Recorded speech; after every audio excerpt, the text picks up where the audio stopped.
નમસ્કાર વિદ્યાર્થી મિત્રો, છેલ્લે આપણે સ્વાધ્યાયના દાખલા છે એ જોતા હતા, બરાબર? બીજા ચેપ્ટરની અંદર સંખ્યાત્મક ગુણધર્મો માટેના સ્વાધ્યાયના દાખલા છે એ જોતા હતા. હવે સ્વાધ્યાય 2.23 MCQ ફોર્મમાં પ્રશ્ન છે એ આપેલો છે કે નીચેની જોડમાં આંતર આણવીય આકર્ષણ બળો સૂચવો. એટલે તમને બે પદાર્થોની જોડી આપેલી છે, તમારે એ બે પદાર્થ વચ્ચે કયા પ્રકારનું આકર્ષણ બળ છે એ અસ્તિત્વ ધરાવે છે એ તમારે કહેવાનું છે. સામાન્ય રીતે આંતર આણવીય આકર્ષણ બળો છે એ 5 પ્રકારના હોય છે. વિક્ષેપણ બળ અથવા એને વિસર્જન બળ અથવા લંડન બળ પણ કહેવામાં આવે છે. અધ્રુવીય અણુ હોય તો એમની વચ્ચે હાવ નિર્બળ પ્રકારનું વાન્ડરવાલ્સ આકર્ષણ બળ એટલે કે વિસર્જન બળ અથવા તો લંડન બળ અસ્તિત્વ ધરાવતું હોય. પછી એક અણુ ધ્રુવીય હોય ને એક અધ્રુવીય હોય તો દ્વિધ્રુવીય પ્રેરિત દ્વિધ્રુવીય. જો બે અણુ ધ્રુવીય હોય તો દ્વિધ્રુવીય. પછી જો બે અણુઓ વચ્ચે હાઇડ્રોજન બંધ શક્ય હોય તો આંતર આણવીય હાઇડ્રોજન બંધ. અને એક આયનીય સંયોજન હોય ને એક ધ્રુવીય સંયોજન હોય તો આયન દ્વિધ્રુવીય આકર્ષણ. એટલે તમારે અહીંયા કહેવાનું છે કયા પ્રકારનું આકર્ષણ બળ છે એ અસ્તિત્વ ધરાવે છે, બરાબર? જનરલી MCQની અંદર આ પ્રકારના પ્રશ્ન પૂછે છે. એમાં પહેલું જ આપ્યું છે નોર્મલ હેક્ઝેન અને નોર્મલ હેપ્ટેન. ચાલો, નોર્મલ હેક્ઝેન અને નોર્મલ હેપ્ટેન, બરાબર? હવે નોર્મલ હેક્ઝેન એટલે શું? હાઇડ્રોકાર્બન છે આલ્કેન C6H14, કાર્બન અને હાઇડ્રોજનમાંથી બનેલ સંયોજન. નોર્મલ હેપ્ટેન એટલે 7 કાર્બન C7H16. હવે આલ્કેન સંયોજનો બધા અધ્રુવીય છે એટલે હેક્ઝેન અધ્રુવીય અને હેપ્ટેન અધ્રુવીય. અને અધ્રુવીય અણુઓ વચ્ચે હંમેશા એક જ પ્રકારનું આંતર આણવીય આકર્ષણ બળ હોય. કયું? વિસર્જન બળ. વિસર્જન બળ ઓપ્શનમાં હોઈ શકે છે. વિસર્જન બળ ન હોય તો વિક્ષેપણ બળ ઓપ્શનમાં હોઈ શકે છે. આ એનું બીજું નામ છે. ફ્રીઝ લંડન નામના વૈજ્ઞાનિકે આની માહિતી આપેલી હોવાથી આને લંડન બળ પણ કહેવામાં આવે છે. એટલે આ ત્રણમાંથી કોઈ પણ ઓપ્શન તમને આપેલો હશે. વિસર્જન બળે આપી શકે છે, વિક્ષેપણ બળે આપી શકે છે અને લંડન બળે આપી શકે છે. અધ્રુવીય અણુ વચ્ચે હંમેશા આ પ્રકારનું નિર્બળ આકર્ષણ હોય છે. પછી બીજી જોડી આપી છે I2 એટલે આયોડિન અને CCl4 કાર્બન ટેટ્રાક્લોરાઇડ. હવે 11મા ધોરણમાં તમે એ જોઈ ગયા કે CCl4 ની અંદર ભલે 4 ધ્રુવીય બંધ હોય પણ પરિણામી દ્વિધ્રુવીય ચાક માત્રા શૂન્ય થાય છે. એટલે CCl4 નો અણુ અધ્રુવીય છે. આ તમને ખબર હોવી જોઈએ. કાર્બન ટેટ્રાક્લોરાઇડ છે એ અધ્રુવીય છે. હવે અધ્રુવીય શું કામ છે? એનું બંધારણ આ રીતે છે, બરાબર? અહીંયા બંધનું ઇલેક્ટ્રોન યુગ્મ આ ક્લોરીન બાજુ ખેંચાયેલું હોય, અહીંયા આ ક્લોરીન બાજુ. એટલે આની દ્વિધ્રુવીય ચાક માત્રાની દિશા જુઓ ને તો એક આ અને 3 આ રીતે છે. હવે આ 3ની પરિણામી અસર જુઓ તો એ આ રીતે આવશે. અને આ જેટલી દ્વિધ્રુવીય ચાક માત્રા હશે એટલી જ આ હશે. બે દ્વિધ્રુવીય ચાક માત્રા પરસ્પર વિરોધી અને સમાન મૂલ્યની છે એટલે દ્વિધ્રુવીય ચાક માત્રા થાય 0. અને દ્વિધ્રુવીય ચાક માત્રા 0 એટલે અણુ કેવો થાય? અધ્રુવીય. અને I2 તો દેખાય જ છે અધ્રુવીય, કારણ કે ત્યાં બંધનું ઇલેક્ટ્રોન યુગ્મ ક્યાં હોય? વચ્ચે હોય. આયોડિનમાં 2 આયોડિનની એક્ઝેક્ટ વચ્ચે બંધનું ઇલેક્ટ્રોન યુગ્મ હોય, કારણ કે બે સરખા પરમાણુ છે ને. એટલે અહીંયા 2 અધ્રુવીય અણુઓ આવ્યા અને અધ્રુવીય અણુઓ વચ્ચે આકર્ષણ હંમેશા લંડન બળ અથવા વિસર્જન બળ અથવા વિક્ષેપણ બળ. પછી ત્રીજું આપ્યું છે NaClO4. આનું નામ છે સોડિયમ પરક્લોરેટ અને પાણી. સોડિયમ પરક્લોરેટ અને પાણી. હવે NaClO4 છે એ NaOH સોડિયમ હાઇડ્રોક્સાઇડ અને HClO4 પરક્લોરિક એસિડ બેયમાંથી બનેલો ક્ષાર છે. સોડિયમ હાઇડ્રોક્સાઇડ પ્રબળ બેઝ છે અને પરક્લોરિક એસિડ છે એ પ્રબળ એસિડ છે. હવે પ્રબળ એસિડ અને પ્રબળ બેઝમાંથી બનેલો ક્ષાર હંમેશા કેવો હોય? આયનીય હોય છે, NaCl ની જેમ.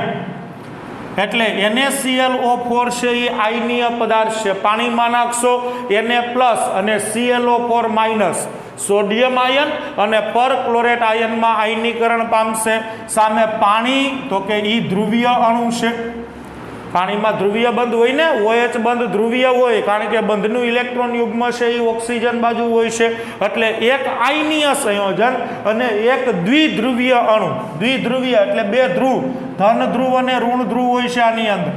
હાઇડ્રોજન આંશિક ધન વીજભારિત એટલે એ ધન ધ્રુવ અને ઓક્સિજન આંશિક ઋણ વીજભારિત એટલે આ દ્વિધ્રુવીય અણુ, આ આયનીય સંયોજન. તો આમની વચ્ચે આકર્ષણ હોય છે આયન દ્વિધ્રુવીય આકર્ષણ. આયન દ્વિધ્રુવીય આકર્ષણ. હાઇડ્રોજન બંધ કરતા ભાઈ આ મજબૂત આકર્ષણ છે, આયન દ્વિધ્રુવીય આકર્ષણ. પછી મિથેનોલ અને એસિટોન. ચાલો, મિથેનોલ અને એસિટોન. પહેલા તો તમને આના બંધારણ ખબર હોવા જોઈએ, તો ખબર પડશે કે આ પ્રકારનું આકર્ષણ છે. મિથેનોલ છે એ આ રીતે CH3OH અને એસિટોન CH3COCH3. મિથેનોલ એટલે CH3OH અને એસિટોન એટલે પ્રોપેનોન CH3COCH3. તો એમની વચ્ચે કયું આકર્ષણ થયું ભાઈ? હાઇડ્રોજન બંધ. હાઇડ્રોજન બંધ બે પ્રકારના હોય, આંતઃ આણવીય હાઇડ્રોજન બંધ અને આંતર આણવીય હાઇડ્રોજન બંધ.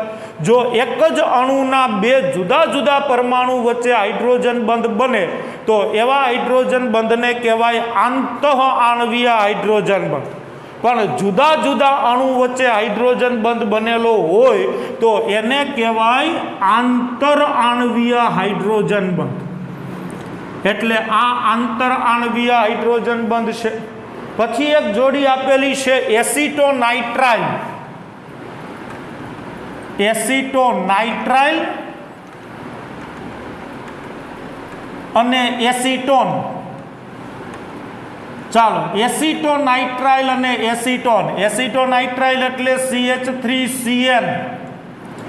અહીંયા નાઇટ્રોજન આંશિક ઋણ વીજભારિત હોય, કાર્બન આંશિક ધન વીજભારિત, કારણ કે બંધનું ઇલેક્ટ્રોન યુગ્મ નાઇટ્રોજને ખેંચેલું હોય. નાઇટ્રોજનની વિદ્યુત ઋણતા છે એ કાર્બનની વિદ્યુત ઋણતા કરતાં વધારે છે. અને એસિટોન. એસિટોન એટલે CH3COCH3.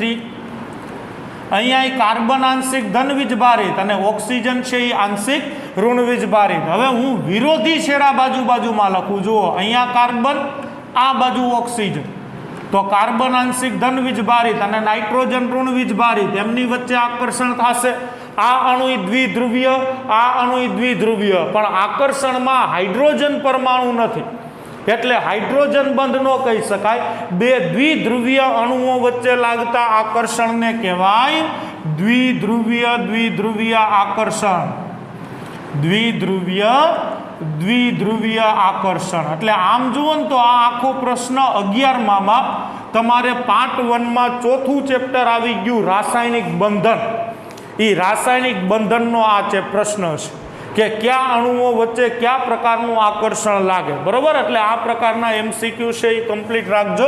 આવા MCQ છે એ જનરલી પૂછાતા હોય છે. ચાલો, પછી સ્વાધ્યાયની અંદર 2.24 જુઓ જી ભાઈ. 2.24 સ્વાધ્યાયમાં 2.24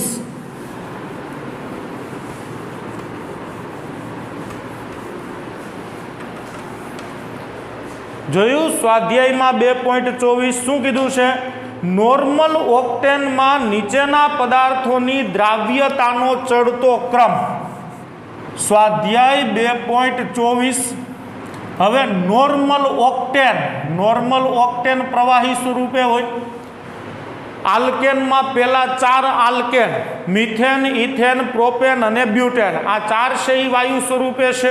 પછી 5 નંબરથી 18 કાર્બન સુધીના 5 નંબરથી 17 કાર્બન સુધીના આલ્કેન છે એ પ્રવાહી છે. ઓક્ટેન 8 કાર્બન વાળો આલ્કેન છે. એનું સૂત્ર CnH2n+2 પ્રમાણે હવે કાર્બન 8 હોય તો ઓક્સિજન કેટલા થશે? 8 દુ 16 ને 2 18. તો આ ઓક્ટેનનું સૂત્ર થઈ ગયું. ઓક્ટેન એક હાઇડ્રોકાર્બન આલ્કેન છે અને આલ્કેન સંયોજનો બધાય કેવા છે? અધ્રુવીય છે. હવે દ્રાવણનો એક નિયમ છે, ધ્રુવીય પદાર્થો ધ્રુવીય દ્રાવકમાં ઓગળે અને અધ્રુવીય પદાર્થો અધ્રુવીય દ્રાવકમાં ઓગળે. હવે અહીંયા આપણે જે ઓક્ટેન લીધો છે એ અધ્રુવીય છે. ઓક્ટેન અધ્રુવીય હોવાથી જે પદાર્થ સૌથી વધુ અધ્રુવીય હશે ને એની આમાં દ્રાવ્યતા વધુ હશે. જેમ ધ્રુવીયતા ઘટતી જશે એમ દ્રાવ્યતા વધતી જશે આની અંદર પદાર્થની, અને જેમ ધ્રુવીયતા વધે એમ દ્રાવ્યતા ઘટે. શું કામ? કારણ કે અધ્રુવીય દ્રાવક છે એટલે જેમ ધ્રુવીયતા વધતી જાય એમ દ્રાવ્યતા છે એ ઘટતી જશે. ઓક્ટેન હાઇડ્રોકાર્બન છે, સ્વભાવે અધ્રુવીય છે, આથી અધ્રુવીય પદાર્થો ઓક્ટેનમાં વધુ દ્રાવ્ય થાય અને જેમ ધ્રુવીયતા વધે એમ પદાર્થની નોર્મલ ઓક્ટેનમાં દ્રાવ્યતા છે એ ઘટે. હવે નીચે ઓપ્શન આપેલા છે એમાં એક પોટેશિયમ ક્લોરાઇડ આયનીય છે, આયનીય હંમેશા સૌથી વધુ ધ્રુવીય હોય છે. એક મિથેનોલ જેના અણુઓ વચ્ચે હાઇડ્રોજન બંધ હોય છે. પછી CH3CN એસિટોનાઇટ્રાઇલ અને એક આપ્યો છે સાયક્લોહેક્ઝેન. બરોબર, આમાં સૌથી વધુ ધ્રુવીયતા કોની ખબર છે? સૌથી વધુ ધ્રુવીયતા છે એ આની છે. આયનીય સંયોજનો હંમેશા સૌથી વધુ ધ્રુવીય હોય છે, એના કરતાં ઓછી ધ્રુવીયતા આની, કારણ કે આમાં આયનીય બંધ હોય, આમાં હાઇડ્રોજન બંધ હોય. હાઇડ્રોજન બંધ પ્રમાણમાં નિર્બળ થયો ને, એટલે આના કરતાં ઓછી ધ્રુવીયતા, એના કરતાં ઓછી ધ્રુવીયતા આમાં, કારણ કે આની અંદર દ્વિધ્રુવીય આકર્ષણ હોય. અને સૌથી ઓછી ધ્રુવીયતા સાયક્લોહેક્ઝેનમાં થશે. હેક્ઝેન શું છે? હાઇડ્રોકાર્બન, અને હાઇડ્રોકાર્બન હંમેશા અધ્રુવીય હોય એટલે સાયક્લોહેક્ઝેન છે એ અધ્રુવીય થાય, એની ધ્રુવીયતા સૌથી ઓછી. તો આપણને ક્રમ મળી ગયો દ્રાવ્યતાનો. સૌથી વધુ દ્રાવ્ય કોણ થાય? સાયક્લોહેક્ઝેન. અને સૌથી ઓછો દ્રાવ્ય થશે KCl. KCl થી વધુ દ્રાવ્ય કોણ થાય? મિથેનોલ. એનાથી ઓછી ધ્રુવીયતા એસિટોનાઇટ્રાઇલની. અને સૌથી વધુ દ્રાવ્ય કોણ થાય? તો કે હાવ અધ્રુવીય સાયક્લોહેક્ઝેન. તો સાયક્લોહેક્ઝેન છે એની દ્રાવ્યતા નોર્મલ ઓક્ટેનમાં સૌથી વધુ હોય છે. આ સાયક્લોહેક્ઝેન છે. બરોબર, એટલે આવા MCQ છે એ પણ પૂછાય છે. હવે એક પ્રશ્ન અહીંયા સંતુલન ચેપ્ટરનો આપ્યો છે. 11મા ધોરણમાં સંતુલન ચેપ્ટર આવી ગયું તમારે. એમાં એક દ્રાવ્યતા ગુણાકારનો કન્સેપ્ટ આવ્યો હતો, KSP સોલ્યુબિલિટી પ્રોડક્ટ. એનો અહીંયા એક દાખલો છે એ આપણને 2 માર્કનો આપ્યો છે. દાખલો 2.27 જુઓ સ્વાધ્યાયમાં. દાખલા નંબર 2.27 એની અંદર એમ કીધું છે કોપર સલ્ફાઇડનો દ્રાવ્યતા ગુણાકાર CuS, કોપર સલ્ફાઇડ દ્રાવ્યતા ગુણાકાર KSP, એનું મૂલ્ય તમને આપેલું છે 6×10⁻16. બરોબર, તો કોપર સલ્ફાઇડની જલીય દ્રાવણમાં મહત્તમ મોલારિટી, કોપર સલ્ફેટને તમે પાણીમાં નાખશો, જલીય દ્રાવણ કીધું એટલે, તો વધુમાં વધુ એની મોલારિટી કેટલી હશે? તો કે જેટલો કોપર સલ્ફાઇડ દ્રાવ્ય થાય, જેટલા મોલ ઓગળે એ એની મોલારિટી થાય. એટલે તમે મોલારિટી માપો કે દ્રાવ્યતા માપો, બે વસ્તુ સરખી છે. દ્રાવ્યતાને ઇંગ્લિશમાં કહેવાય સોલ્યુબિલિટી અને એને S થી બતાવવામાં આવે છે. હવે જો 11મું યાદ હોય ને તો આ દાખલો થાય. KSP નું સૂત્ર યાદ છે? KSP કેને કહેવાય? કોઈ પણ પદાર્થ છે એનું આયનીકરણ થાય ત્યારે આયનીકરણની પ્રક્રિયાના સંતુલન અચળાંકને તે પદાર્થનો KSP કહેવામાં આવે છે. કોપર સલ્ફાઇડ માટે તમારે KSP જોતો હોય તો પહેલાં તો કોપર સલ્ફાઇડને પાણીમાં નાખશો એટલે શું થશે? એનું આયનીકરણ થશે. કેવા આયનો બનશે? એક Cu2+ બનશે અને એક H2- બનશે. હવે ધારી લો કે કોપર સલ્ફાઇડ છે એ એસ મોલર દ્રાવ્ય થતો હોય, એસ મોલ જેટલો દ્રાવ્ય થયો, ચાલો કોપર સલ્ફાઇડની દ્રાવ્યતા એસ મોલર છે, તમે જેટલો કોપર સલ્ફાઇડ પાણીમાં નાખો એમાંથી એસ મોલ જેટલો કોપર સલ્ફાઇડ પાણીમાં દ્રાવ્ય થયો તો Cu2+ કેટલા બન્યા હોય ભાઈ? એટલા જ બન્યા હોય, કારણ કે એક અણુમાંથી એક Cu2+ બને છે, S2- કેટલા બનશે? તો કે એ એસ જેટલા જ બનશે. હવે કોપર સલ્ફાઇડ માટે મારે KSP નું સૂત્ર લખવું હોય તો સંતુલન અચળાંકનું સૂત્ર છે નિપજની સાંદ્રતા છેદમાં પ્રક્રિયકની સાંદ્રતા. કોપર સલ્ફાઇડ ઘન સ્વરૂપે છે, આયનો એક્વિયસ ફોર્મમાં છે, તો નિપજમાં Cu2+ એની સાંદ્રતા અને S2- એની સાંદ્રતા. આની સાંદ્રતા આપણે નહીં લઈ, કારણ કે સંતુલન અચળાંકની ગણતરીમાં ઘન પદાર્થોની સાંદ્રતાને ધ્યાનમાં લેવામાં આવતી નથી. આવું સંતુલન ચેપ્ટરમાં આવી ગયું છે, એટલે આને આપણે નહીં લઈએ. આ બેની સાંદ્રતાનો ગુણાકાર એટલે KSP, સોલ્યુબિલિટી પ્રોડક્ટ, દ્રાવ્યતા ગુણાકાર. હવે KSP નું મૂલ્ય આપણને આપ્યું છે 6 × 10⁻16. Cu2+ ની દ્રાવ્યતા S molar, સલ્ફાઇડની દ્રાવ્યતા S molar. 6 × 10⁻16 S × S એટલે S². હવે મારે S નું મૂલ્ય જોતું હોય તો બે બાજુ વર્ગમૂળ લઈ લઉં, તો S વર્ગમૂળની અંદર 6 × 10⁻16. ચાલો 6 નું વર્ગમૂળ કેટલું થશે? 6 નું વર્ગમૂળ થશે 2.45 અને 10⁻16 વર્ગમૂળમાં ઘાત અડધી થઈ જશે એટલે 10⁻8. દ્રાવ્યતા કેમાં? મોલારિટીમાં. તો આ આપણને મળી ગઈ મોલારિટી. ખાલી સૂત્ર ઉપર જ દાખલો આધારિત છે. આખો દાખલો 11th ચેપ્ટર નંબર 7 સંતુલનનો છે. સંતુલનમાં આવા દાખલા છે આપેલા છે. એવું હોય તો એક વખત સંતુલન ચેપ્ટર છે એ ખોલીને જોઈ લેજો, બરાબર. ચાલો પછી સ્વાધ્યાય 2.30 જુઓ. સ્વાધ્યાય 2.30 જો જી સ્વાધ્યાય 2.30માં દ્રાવણ આપેલું છે જેનું કદ 250 ml છે. દ્રાવણનું કદ 250 ml, મોલારિટી આપેલી છે 0.15 મોલર, બરાબર. બેન્ઝોઇક એસિડ, બેન્ઝોઇક એસિડનું તમારે વજન ગણવાનું છે, જથ્થો, બરાબર છે. બેન્ઝોઇક એસિડ અહીંયા દ્રાવક છે. બેન્ઝોઇક એસિડ એટલે C6H5COOH. બેન્ઝીન ઉપર COOH હોય તો એને બેન્ઝોઇક એસિડ કહેવામાં આવે છે. એનું વજન છે એ તમારે ગણવાનું છે કે ભાઈ 0.15 મોલર દ્રાવણ બનાવવું હોય 250 ml તો બેન્ઝોઇક એસિડનો કેટલો જથ્થો જોઈએ. હવે અહીંયા આપણને આપ્યું છે શું ભાઈ? મોલારિટી આપ્યું છે. જે આપ્યું હોય ને એનું સૂત્ર મૂકવાનું. મોલારિટીનું સૂત્ર મૂકો એટલે તમને બેન્ઝોઇક એસિડનું વજન મળી જાય. મોલારિટીનું સૂત્ર શું છે? 1000 ગુણ્યા દ્રાવ્યનું વજન. દ્રાવ્ય અહીંયા કોણ છે ભાઈ? Benzoic acid. તો એનું વજન કેમાં? ગ્રામમાં, છેદમાં બેન્ઝોઇક એસિડનો અણુભાર ગુણ્યા દ્રાવણનું કદ. હવે દ્રાવણનું કદ કેમાં લેશું? તો કે ઉપર 1000 મૂક્યા છે એટલે દ્રાવણનું કદ લેશું ml માં. ચાલો જે કિંમતો જાણો છો એ મૂકી દો.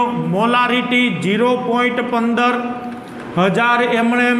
બેન્ઝોઇક એસિડનું વજન એ આપણે ગણવાનું છે એટલે ml છેદમાં જરૂર પડી અણુભારની ભાઈ. બેન્ઝોઇક એસિડનો અણુભાર કેટલો? અણુભાર કેટલો થશે? તો કે હવે આપણને ગણતા આવડે. કાર્બનનો પરમાણુ ભાર 12, હાઇડ્રોજનનો પરમાણુ ભાર 1 અને ઓક્સિજનનો પરમાણુ ભાર 16. સરવાળો કરી નાખશો એટલે બેન્ઝોઇક એસિડનો અણુભાર તમને મળશે 122. ગ્રામ પર મોલ, બરોબર. આપણને હવે ગણતા આવડે જ છે. સાઈડમાં ગણી નાખો રફમાં, અથવા તો દાખલામાં ગણી નાખો, એનો માર્ક ન હોય. અણુભારની ગણતરીનો માર્ક ન હોય, તમે સીધો અણુભાર મૂકી દો તોય ચાલો મૂકી દો જી બધું. અણુભાર કેટલો? 122. અને દ્રાવણનું કદ ml-માં કેટલું આપ્યું છે?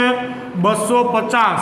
તો બેન્ઝોઇક એસિડનું વજન બરાબર, હકેલીને બધું લઈ લો આ બાજુ, 0.15 હતું જ, છેદમાંથી આવ્યા 122, હજી છેદમાંથી આવ્યા 250 અને અંશમાંથી આવ્યા 1000, એટલે એ સીધા આવ્યા છેદમાં. તો બેન્ઝોઇક એસિડનું વજન થશે 4.575 ગ્રામ. આનો હિસાબ કરશો એટલે 4.575 ગ્રામ, બરાબર. 2 માર્કનો દાખલો છે. આ રીતે તમને દ્રાવ્યનું વજન પૂછે તો જે તમને સાંદ્રતા આપી હોય ને એનું સૂત્ર મૂકવા, એટલે વજન છે એ મળી જશે. ચાલો પછી સ્વાધ્યાયનો 2.34મો દાખલો જુઓ જી ભાઈ. 2.34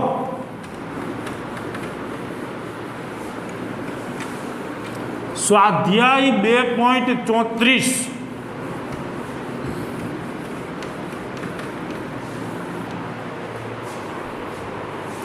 સ્વાધ્યાય 2.34મો દાખલો જુઓ જી. શું આપ્યું છે?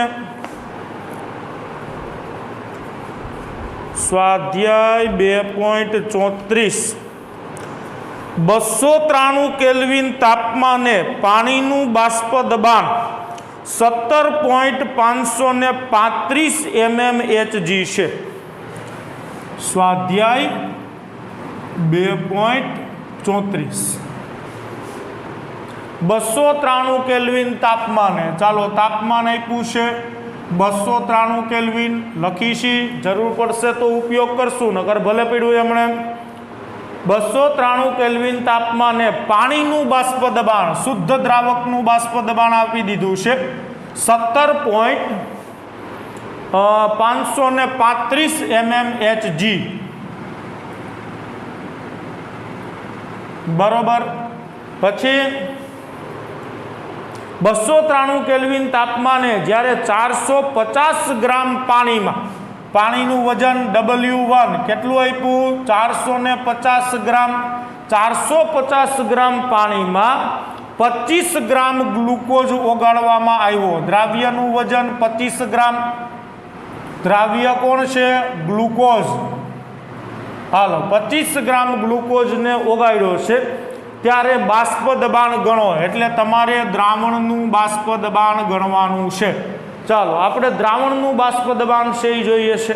તો બાષ્પ દબાણ ગણવા માટેનું આપણી પાસે સૂત્ર છે, રાઉલ્ટે આપેલું છે, P10 minus P1 upon P10 બરાબર N2 upon N1 plus N2.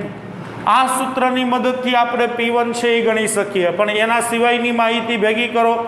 ચાલો P10 તો કે એ આપણને આપેલું છે, N1 અને N2 એટલે દ્રાવ્ય અને દ્રાવકના મોલ ભેગા કરવા પડશે.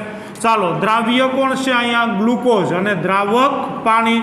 તો પહેલા ગ્લુકોઝનો અણુભાર હવે ખ્યાલ જ હોવો જોઈએ, 180 ગ્રામ પર મોલ. ગ્લુકોઝનું સૂત્ર શું થાય? C6H12O6, એટલે એનો અણુભાર થશે 180. પાણીનો અણુભાર M1 18 ગ્રામ પર મોલ. તો પેલા N1 અને N2 ગણી નાખી. ચાલો N1 દ્રાવકના મોલ, W1 ના છેદમાં M1 દ્રાવકનું વજન છેદમાં દ્રાવકનો અણુભાર. ચાલો W1 નું મૂલ્ય આપેલું છે 450, છેદમાં દ્રાવકનો અણુભાર 18. કરો જી હિસાબ. 450 ભાગ્યા 18 એટલે અહીંયા તમને પાણીના મોલ મળશે 25. ચાલો દ્રાવ્યના મોલ N2 W2 ના છેદમાં M2, દ્રાવ્યનું વજન 25 અને દ્રાવ્યનો અણુભાર 180. 25 ભાગ્યા 180 એટલે 0.138. હાલો મળી ગયા દ્રાવ્યના મોલ. હવે તો સીધી સૂત્રમાં કિંમતો જ મૂકવાની છે. P10 એટલે 17.535 માઇનસ P1 ખબર નથી P10 17.535 બરાબર N2 0.138 છેદમાં N1 25 પ્લસ N2 0.138 તો અહીંયા 0.138 ના છેદમાં 25.138 પહેલા આટલાનું પતાવો 0.138 ના છેદમાં 25.138 એટલે એનો જવાબ આવશે 0.005 17.535 માઇનસ P1 अपॉन 17.535 बराबर 0.005 ले आवो आने आ बाजू तो 17.535 माइनस P1 बराबर 0.005 गुणा 17.535 करी नाखो आ बेनो हिसाब 17.535 माइनस P1 बराबर हिसाब करशो एटले थाशे 0.096 बराबर 0.096 हवे P1 केवुं छे माइनस आ बाजू लई जाओ प्लस थई जाशे 0.096 प्लस छे आ बाजू आवशे तो माइनस तो 17.535 माइनस 0.096 करी नाखो बाद बाकी એટલે જવાબ મળશે 17.438 તો આ મળી ગયું આપણને દ્રાવણનું બાષ્પ દબાણ 17.438 એકમ શું લખશું તો કે શુદ્ધ દ્રાવકના બાષ્પ દબાણનો એકમ mmHg તો આનો એકમ શું થશે mmHg થશે બરાબર છે तो आ साथे त्रणेय संख्यात्मक गुणधर्मों से एना दाखला से आपणे कम्प्लीट कर्या हवे चौथो संख्यात्मक गुणधर्म से उपाड़वो छे क्यो छे अभिसरण दबाण ऑस्मोटिक प्रेशर के जेने पाई वडे दर्शाववामां आवे छे चौथो संख्यात्मक गुणधर्म अभिसरण दबाण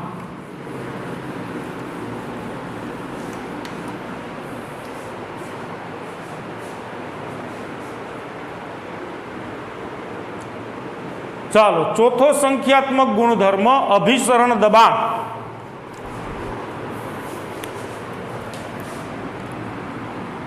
अभिसरण अने अभिसरण दबाण पेला अभिसरण केने कहेवाय एनी वात करीए पछी अभिसरण दबाण केने कहेवाय एनी वात करीए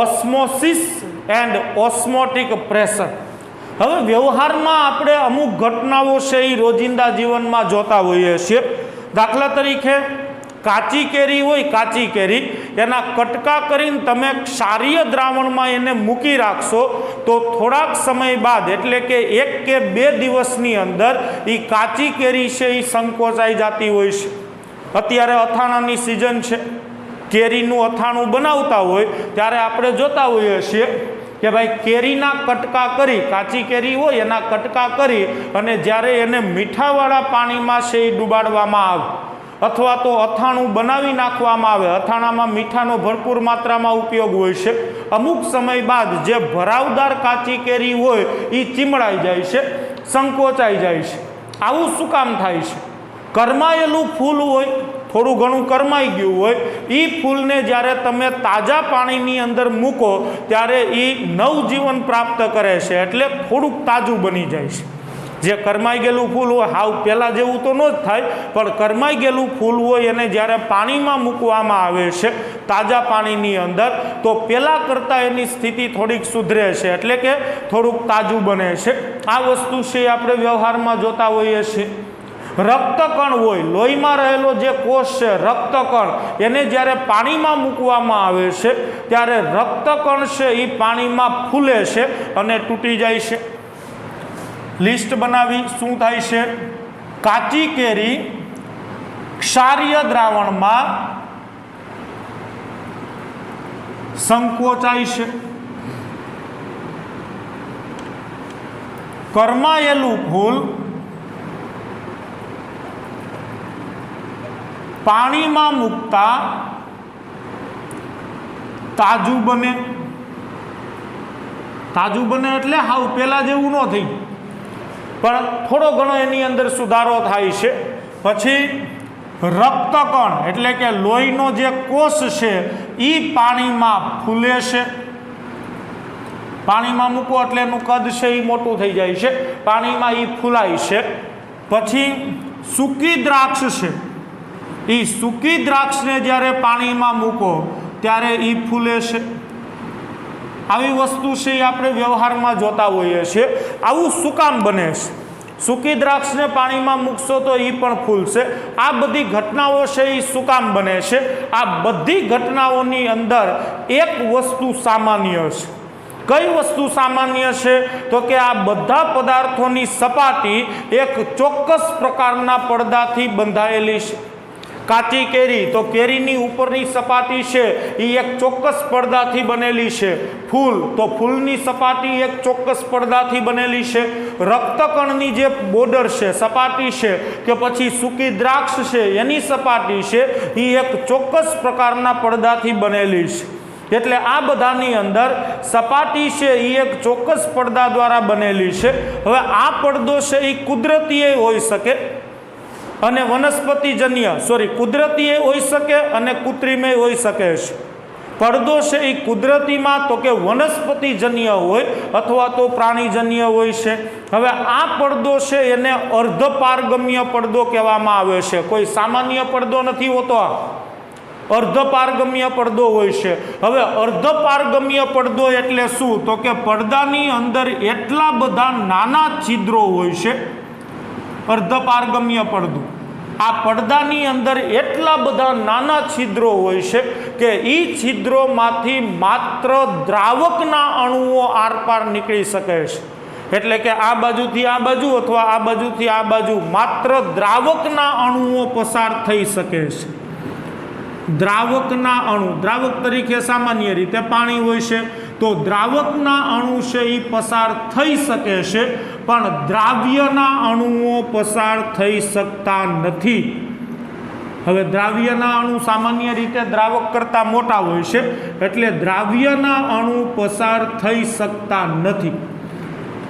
આ બધા કુદરતી પડદા છે, આમાં ક્યાંય આપણું ફિટિંગ નથી ભાઈ. કાચી કેરી ઉપર કાંઈ આપણે પડદો ફિટ નથી કરતા. ફૂલ હોય કુદરતી ફૂલ તો એની સપાટી આપણે નથી બનાવતા. સૂકી દ્રાક્ષ છે તો એની સપાટી આપણે નથી બનાવતા. આ બધામાં કુદરતી રીતે આવો અર્ધપારગમ્ય પડદો છે એ આવેલો હોય છે. અર્ધપારગમ્ય પડદાને ઇંગ્લિશમાં સેમી પરમિએબલ મેમ્બ્રેન કહેવામાં આવે છે. સેમી પરમિએબલ મેમ્બ્રેન એટલે ઘણી વખત ટૂંકમાં MCQમાં MSPM લખેલું હશે. આ SPM એટલે સેમી પરમિએબલ મેમ્બ્રેન. સેમી પરમિએબલ મેમ્બ્રેન એટલે અર્ધપારગમ્ય પડદો. અર્ધપારગમ્ય પડદો એટલે એવો પડદો કે જેમાંથી દ્રાવકના અણુઓ આરપાર નીકળી શકે, પરંતુ દ્રાવ્યના અણુઓ આરપાર નીકળી શકે નહીં. એવા પડદાને અર્ધપારગમ્ય પડદો કહેવામાં આવે છે. અર્ધપારગમ્ય પડદા છે એ સામાન્ય રીતે બે પ્રકારના હોય છે. કુદરતી હોય છે, અમુક આપણી જરૂરિયાત પ્રમાણે આપણે બનાવેલા છે, કુદરતી અથવા કૃત્રિમ. હવે અહીંયા જે તમને દેખાય છે એ બધાય કુદરતી અર્ધપારગમ્ય પડદા છે. કાચી કેરીની સપાટી, કરમાયેલ ફૂલની સપાટી છે, રક્તકણની જે દિવાલ છે એ છે, દ્રાક્ષની દિવાલ છે, ભૂંડની મૂત્રાશયની કોથળી,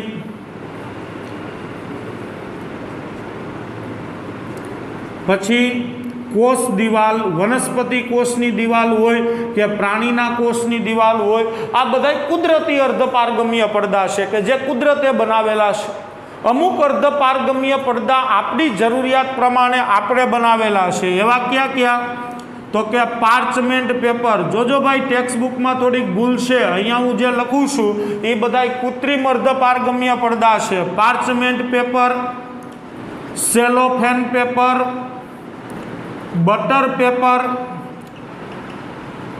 આ બધા કૃત્રિમ અર્ધપારગમ્ય પડદા છે. કોપર ફેરો સાયનાઇડ, કોપર ફેરોસાયનાઇડ આ બધાય આપણે બનાવેલા કૃત્રિમ અર્ધપારગમ્ય પડદા છે. વ્યવહારમાં ઘણી બધી જગ્યાએ આવા અર્ધપારગમ્ય પડદાઓનો ઉપયોગ થતો હોય છે. દાખલા તરીકે આપણી ઘરે આરઓ સિસ્ટમ હોય, પાણીના શુદ્ધિકરણ માટેની સિસ્ટમ, તો આરઓ સિસ્ટમની અંદર આવા કૃત્રિમ અર્ધપારગમ્ય પડદા છે હોય છે. પાણીમાં જે આરઓ સિસ્ટમ હોય પાણીના શુદ્ધિકરણ માટેની, એમાં એક નળાકાર બોક્સ હોય છે, એની અંદર તમે જુઓ ને તો એક મેમ્બ્રેન પડદાવાળો એક ભાગ હોય છે, ગોળ ભૂંગળું હોય છે, એની અંદર આ પ્રકારના પડદા હોય છે કે આ પડદાઓ માત્ર પાણીના અણુઓને આરપાર જવા દે. માટીના કણ હોય કે પછી અન્ય દ્રાવ્ય કણો હોય તો એને એ પડદા રોકી રાખે છે, એટલે પાણીનું શુદ્ધિકરણ છે એ થાય છે. તો આ બધાય છે એ કુદરતી અને આ બધાય છે એ કૃત્રિમ અર્ધપારગમ્ય પડદા છે. બરાબર.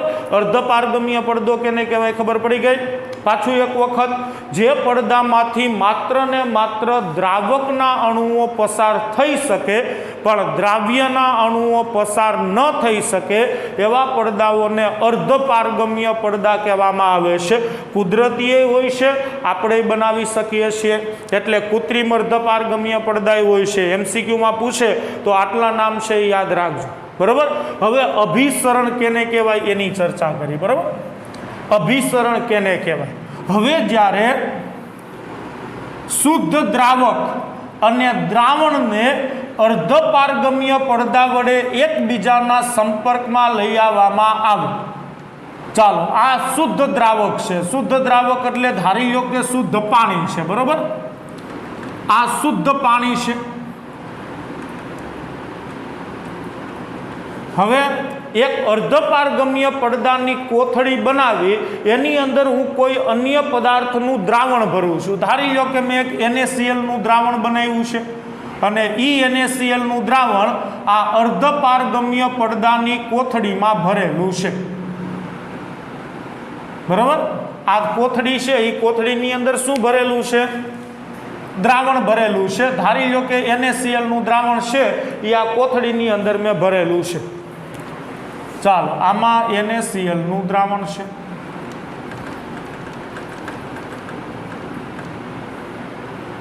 દ્રાવણ. બરોબર.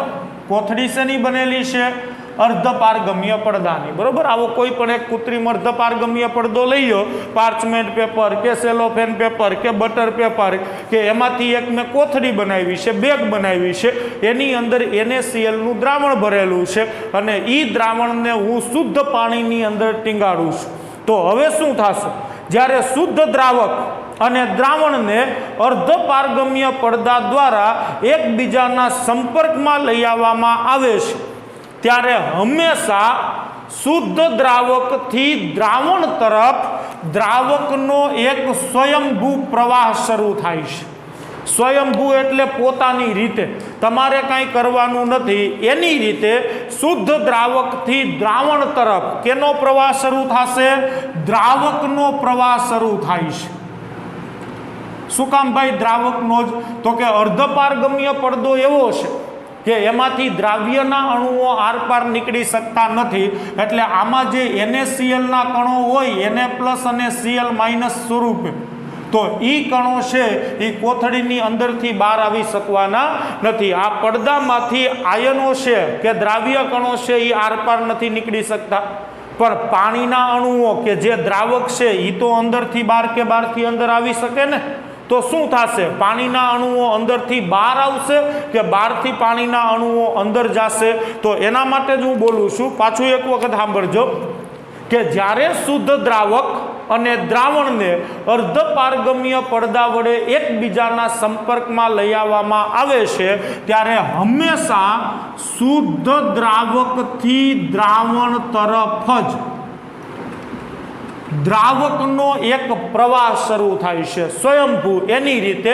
એટલે બહારથી છે ને ધીમે ધીમે પાણી છે એ કોથળીની અંદર દાખલ થતું જશે. અર્ધપારગમ્ય પડદો છે એ દ્રાવકના અણુઓને તો પસાર થવા દે છે, એટલે બહારથી પાણી છે એ ધીમે ધીમે આ રીતે અંદર દાખલ થશે અને અંદર આ રીતે પાણીની સપાટી છે એ વધતી જશે. આ ઘટનાને અભિસરણની ઘટના છે એ કહેવામાં આવે છે.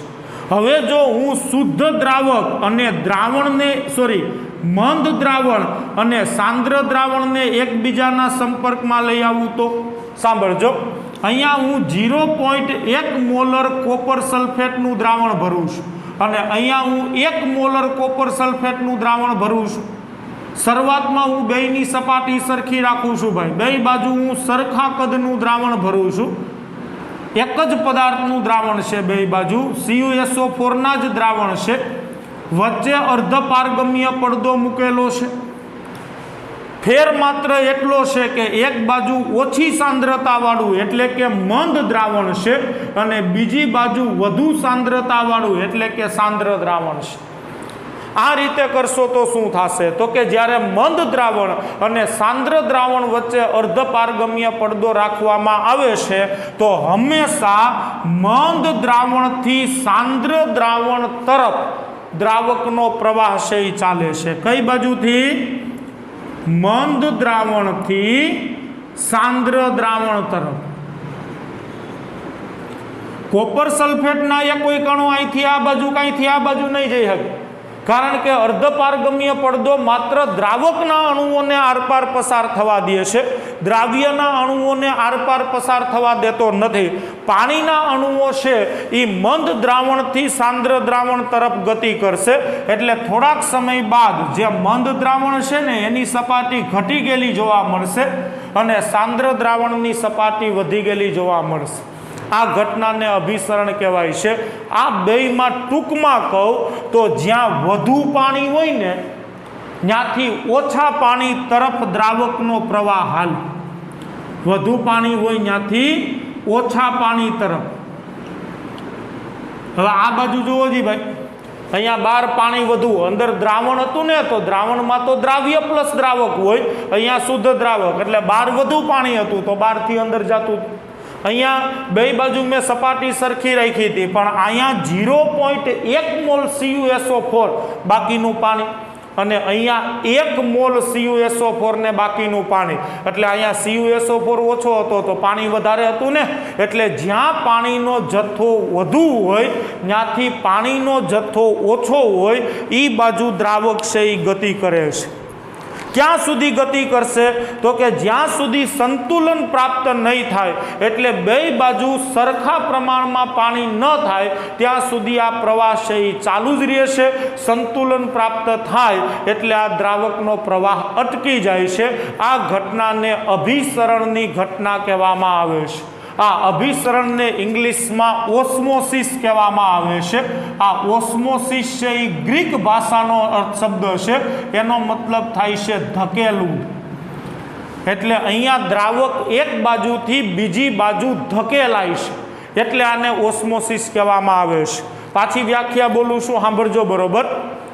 જ્યારે શુદ્ધ દ્રાવક અને દ્રાવણને અથવા મંદ દ્રાવણ અને સાંદ્ર દ્રાવણ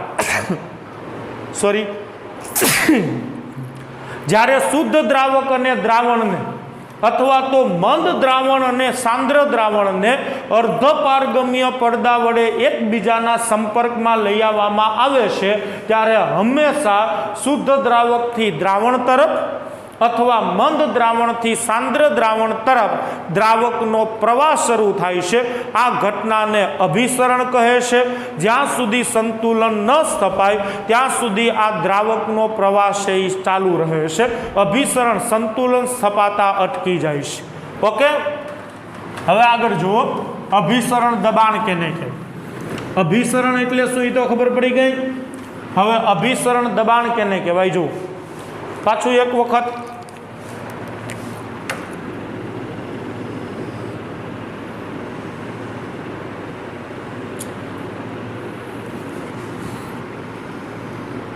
ચાલો, બે બીકર લીધા છે મેં, એક સરખા કદના છે.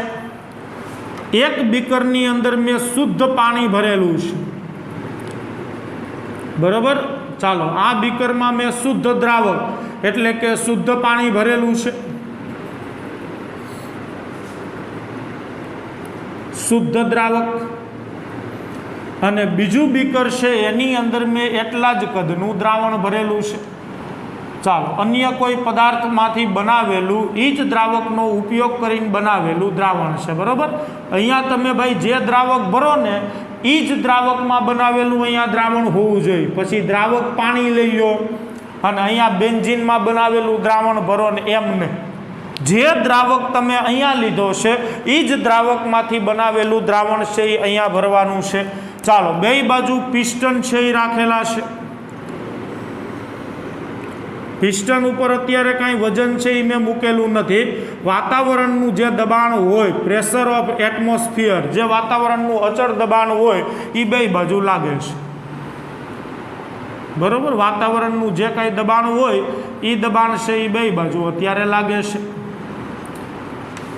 હવે આ બેયને હું જોડી દઉં, બે દ્રાવણ, અને વચ્ચે અર્ધપારગમ્ય પડદો રાખી દઉં તો શું થશે?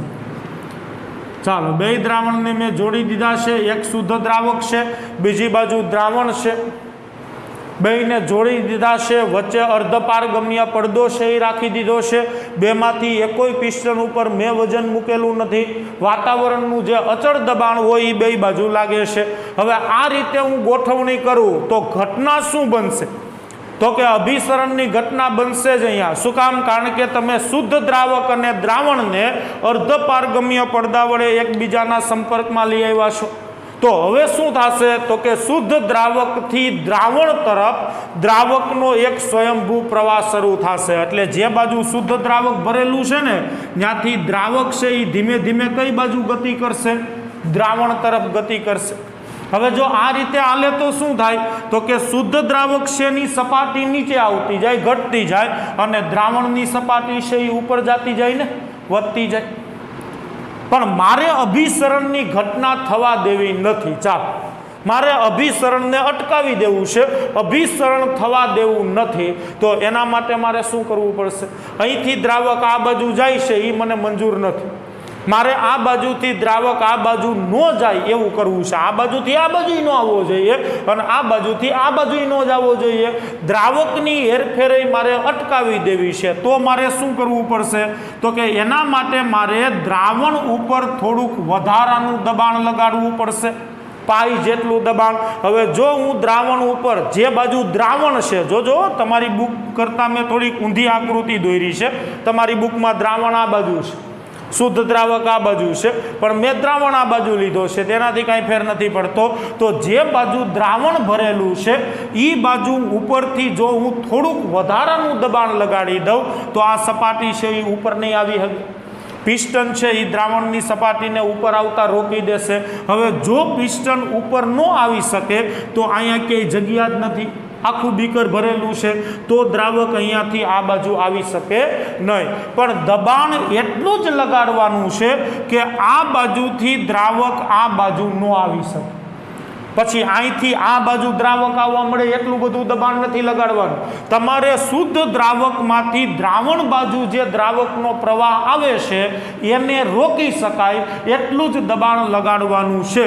તો જે દબાણથી શુદ્ધ દ્રાવકથી આવતા દ્રાવકના પ્રવાહને રોકી શકાય તે દબાણને આ દ્રાવણનું અભિસરણ દબાણ કહેવામાં આવે છે. અને અભિસરણ દબાણ છે એને પાઈ વડે દર્શાવવામાં આવે છે. અભિસરણ દબાણનો સિમ્બોલ શું છે? પાઈ. હવે વ્યાખ્યા બોલું છું. અભિસરણ દબાણ એટલે શું? જો દ્રાવણ પર અમુક પ્રમાણમાં વધારાનું દબાણ લાગુ પાડવામાં આવે તો દ્રાવકના પ્રવાહને અર્ધપારગમ્ય પડદામાંથી દ્રાવણ તરફ જતો રોકી શકાય છે. એટલે કે અભિસરણની ઘટનાને અટકાવી શકાય છે. આમ જે દબાણથી અભિસરણ ઘટનાને અટકાવી શકાય છે તે દબાણને તે દ્રાવણનું અભિસરણ દબાણ કહેવામાં આવે છે. તમે જેટલું દબાણ દ્રાવણ ઉપર લગાડો અને અભિસરણની ઘટનાને રોકી શકો તે દબાણને તે દ્રાવણનું શું કહેવાય છે? અભિસરણ દબાણ કહેવામાં આવે છે. અહીંયા તમે જે દ્રાવણ ભર્યું હોય એ દ્રાવણનું અભિસરણ દબાણ થઈ જશે. ટૂંકમાં અભિસરણની ઘટનાને અટકાવવા માટે દ્રાવણ પર લાગુ પાડવામાં આવતા વધારાના દબાણને દ્રાવણનું અભિસરણ દબાણ છે એ કહેવામાં આવે છે. હવે આ જે અભિસરણ દબાણનું મૂલ્ય છે ને એ દ્રાવણમાં રહેલા દ્રાવ્ય કણોના સ્વભાવ પર નહીં પણ દ્રાવણમાં રહેલા દ્રાવ્ય કણોની સંખ્યા પર આધાર રાખે છે. એટલે અભિસરણ દબાણ છે એ એક સંખ્યાત્મક ગુણધર્મ છે. અભિસરણ દબાણનું મૂલ્ય છે એ દ્રાવણમાં રહેલ દ્રાવ્ય કણોના સ્વભાવ ઉપર આધારિત નથી કે દ્રાવ્ય ધ્રુવીય છે કે અધ્રુવીય છે કે આયનીય છે કે સહસંયોજક છે, એની સાથે આના મૂલ્યને લેવા દેવા નથી. પણ આનું મૂલ્ય કોના ઉપર આધારિત છે? દ્રાવણમાં રહેલ દ્રાવ્ય કણોની સંખ્યા ઉપર. એટલે અભિસરણ દબાણ એક સંખ્યાત્મક ગુણધર્મ છે. જેમ દ્રાવણમાં દ્રાવ્ય કણોની સંખ્યા વધુ એમ દ્રાવણનું અભિસરણ દબાણ વધુ, અને જેમ દ્રાવણમાં દ્રાવ્ય કણોની સંખ્યા ઓછી એમ અભિસરણ દબાણ ઓછું. હવે પ્રાયોગિક પરિણામો એવું દર્શાવે છે, પ્રયોગો દ્વારા એવું સાબિત થયું છે કે દ્રાવણનું અભિસરણ દબાણ એ દ્રાવણની મોલારિટીના સમપ્રમાણમાં હોય છે. જે દ્રાવણની મોલારિટી વધુ એનું અભિસરણ દબાણ વધુ, અને જે દ્રાવણની મોલારિટી ઓછી એનું અભિસરણ દબાણ ઓછું. આ સી શું છે? મોલારિટી છે. બરોબર છે. એટલે પ્રાયોગિક રીતે એવું સાબિત થયું છે કે મંદ દ્રાવણનું અભિસરણ દબાણ એની મોલારિટીના સમપ્રમાણમાં હોય છે. દ્રાવણનું અભિસરણ દબાણ એના તાપમાનના સમપ્રમાણમાં હોય છે. એક જ દ્રાવણ માટે ઊંચા તાપમાને અભિસરણ દબાણ વધુ મળે છે અને નીચા તાપમાને અભિસરણ દબાણ ઓછું મળે છે. એટલે દ્રાવણનું અભિસરણ દબાણ તાપમાનના સમપ્રમાણમાં હોય. બે ભેગું કરું તો પાઈ ચલે છે, સીટી થશે. સાંદ્રતાના મોલારિટીના સમપ્રમાણમાં ને તાપમાનના સમપ્રમાણમાં. ચાલો ચલનની નિશાની દૂર કરીને હું અચળાંક મૂકું છું. અચળાંક મૂકું છું અહીંયા આર. જ્યાં આર છે એ વાયુ અચળાંક છે ભાઈ. આર શું છે? વાયુ અચળાંક. અને એનું મૂલ્ય હંમેશા ફિક્સ જ હોય. કેટલું લઈએ છીએ આપણે? 0.08314 એકમ લીટર ઇન્ટુ બાર પર કેલ્વિન ઇન્ટુ મોલ. જ્યાં સી છે એ મોલારિટી છે અને ટી છે એ નિરપેક્ષ તાપમાન. નિરપેક્ષ તાપમાન એટલે ફરજિયાત કેલ્વિનમાં જ મૂકવાનું છે ભાઈ. નિરપેક્ષ તાપમાન એટલે કેલ્વિનમાં તાપમાન. હવે સી બરાબર મોલારિટી બરાબર તો મોલ પર લીટર થાય ને, N/V. જ્યાં N એટલે દ્રાવ્યના મોલ અને V એટલે દ્રાવણનું કદ. તો સી નું મૂલ્ય છે હું અહીંયા મૂકી દઉં તો પાઈ બરાબર nRT/V. આ નવું સૂત્ર મને મળી ગયું અભિસરણ દબાણ ગણવા માટેનું. એટલે જો મોલારિટી તાપમાન આપ્યા હોય તો સીધું આ સૂત્ર વાપરો. દ્રાવ્યના મોલ આપ્યા છે, દ્રાવણનું કદ આપ્યું છે તો આ સૂત્ર વાપરો. હજી આગળ N બરાબર મોલ. મોલ બરાબર વજનના છેદમાં અણુભાર. મોલ બરાબર શું થાય? વજનના છેદમાં અણુભાર. તો તમે પાછું એક વખત અભિસરણ દબાણનું નવું સૂત્ર મેળવી શકો. એનની જગ્યાએ મૂકી દઉં W/M. તો આ મને પાછું સૂત્ર મળ્યું. એટલે અભિસરણ દબાણના 3 સૂત્ર યાદ રાખજો. જો દ્રાવણની મોલારિટી આપેલ હોય તો આ સૂત્ર વાપરો, મોલ આપેલ હોય તો આ સૂત્ર વાપરો, અને વજન આપેલ હોય તો સીધું આ સૂત્ર. જ્યાં W બરાબર દ્રાવ્યનું વજન છે, M છે એ અણુભાર છે, V છે એ દ્રાવણનું કદ છે. પણ દ્રાવણનું કદ આ સૂત્રમાં ફરજિયાત કેમાં મૂકવાનું? લીટરમાં જ. શું કામ?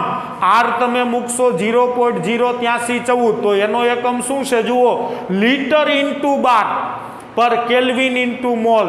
એટલે કદ લીટર, દબાણ અભિસરણ દબાણ બારમાં, તાપમાન કેલ્વિનમાં. બરોબર. હવે મોલ એ તો આપણે વજન છેદમાં અણુભાર કરી નાખ્યું છે. એટલે આ રીતે અહીંયા કદ ફરજિયાત લીટરમાં મૂકવાનું છે. આ ભૂલ ન કરી નાખ. કદનું મૂલ્ય તમારે ફરજિયાત કેમાં મૂકવાનું છે? લીટરમાં મૂકવાનું છે. હવે આ સૂત્રનો ઉપયોગ કરી તમે અજ્ઞાત પદાર્થનો અણુભારે ગણી શકો છો. ચાલો આમાંથી અણુભારને સૂત્રનો કરતા બનાવો. એમ અહીંયા વી આવશે, પાઈ અહીંયા, તો WRT છેદમાં પાઈ વી. તો આ સૂત્રનો ઉપયોગ કરી તમે અજ્ઞાત પદાર્થ છે એનો અણુભાર પણ મેળવી શકો છો. બરોબર? એટલે અણુભારની ગણતરીમાં પણ આ સૂત્રનો ઉપયોગ છે એ કરી શકાય છે. આ ચોથો સંખ્યાત્મક ગુણધર્મ હતો. હજી થોડીક થિયરી આમાં બાકી છે આને રિલેટેડ. નેક્સ્ટ લેક્ચરમાં વધારે અભ્યાસ કરશું, પણ અત્યારે ખાલી એટલું કહી દઉં કે આપણે 4 સંખ્યાત્મક ગુણધર્મ ભણ્યા. 4 ઉપયોગ અણુભાર ગણવા માટે થાય છે. 4 સૂત્રમાં અણુભાર આવે છે અને ઘણા દાખલામાં આપણે દ્રાવ્યના અણુભારે ગણ્યા છે. તો આ અભિસરણ દબાણનો ઉપયોગ કરીને પણ તમે દ્રાવ્યનો અણુભાર છે એ ગણી શકો છો. બરોબર? તો એના દાખલા છે એ પણ આવશે. તો અહીંયા સુધી છે એ રાખીએ છીએ. હજી આની સાથે રિલેટેડ બેક થિયરી છે. નેક્સ્ટ લેક્ચરની અંદર આપણે એનો અભ્યાસ છે એ કરશું. ઓકે.